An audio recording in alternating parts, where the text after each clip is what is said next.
बिस्मिल्लाहिर्रहमानिर्रहीम। अस्सलाम वालेकुम। आप देख रहे हैं चैनल 95 न्यूज़ और दुनिया भर की अहम खबरों के साथ मैं हूं आपकी होस्ट महरोश खान। आज की अहम खबर से आपको आगाह करते हैं। मुत्तहिदा अरब अमारात का स्पेस मिशन अगले साल चांद पर उतरेगा। मिशन फ्लोरिडा के खराई मरकज से रवाना होगा। रोबोट की तैयारी में जापानी कंपनी लॉजिस्टिक सर्विस मुहैया करेगी। अरब दुनिया की चांद से मुतल्लिक पहले मिशन का ऐलान 2020 में किया गया था, जिसकी इब्तदाई तारीख 2024 थी। अब अमारात ने अपने कुमरी मिशन को आइंदा साल सर अंजाम देने का फैसला किया है। अमरीकी सदर जो बाइडन के बाद नेटो इत्तेहाद भी 1 मई से अफगानिस्तान से फौजी इनखला के आगाज पर रजामंद हो गया। नेटो अलामी के मुताबिक अफगानिस्तान से फौजों की वापसी मुंजिम और मरबूत होगी।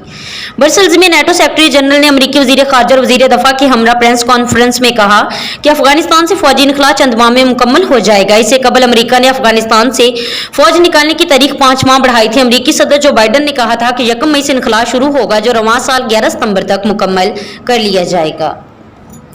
कनाडा ने 90,000 गैर मुल्की तलबा और वर्कर्स को मुस्तकिल रहाइश देने का ऐलान किया है। कनाडा में बाज़ पाकिस्तानी तलबा को भी सहूलत मिलने का इम्कान है। इमिग्रेशन वजीर का कहना है कि कोरोना वबा के दौरान खिदमात अंजाम देने वालों को मुस्तकिल रहाइश दी जाएगी। मुस्तकिल रहाइश का प्रोग्राम 6 मई से नाफिज अल अमल होगा।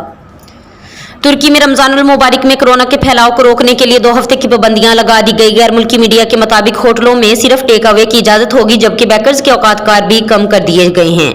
तुर्की में रात की कर्फ्यू के वक्त में इजाफा करते हुए 9 बजे के बजाय 7 बजे से सुबह 5 बजे तक कर दिया गया है। इंडस्ट्री सफर और पब्लिक ट्रांसपोर्ट को भी महदूद कर दिया गया, जबकि बंद जगहों पर तमाम तकरीबात पर पाबंदी आयद कर दी गई है। भीख मांगने जैसी बुराई को खत्म करने के लिए शुरू की गई मुहिम के दौरान दुबई पुलिस ने रमजानुल मुबारक के पहले रोजे वाले दिन भीख मांगने वाले 12 अफराद को गिरफ्तार कर लिया है। दुबई पुलिस का कहना है कि इस मुहिम के तहत गुज़िश्ता 3 सालों के दौरान 842 भीख मांगने वालों को गिरफ्तार किया जा चुका है। दुबई की एक कमर्शियल कंपनी के मुलाजमीन से छुरी की नोक पर 4 मिलियन दिरहम लूटने वाले एथोपियन बशिंदों पर मुश्तमिल गिरोह को 5 साल कैद की सजा सुना दी गई। मजीद बरा अदालत ने मुद्देआलियान को 4 मिलियन दिरहम जुर्माने और कैद की सजा पूरी करने के बाद मुल्क बदरी की सजा भी सुनाई है।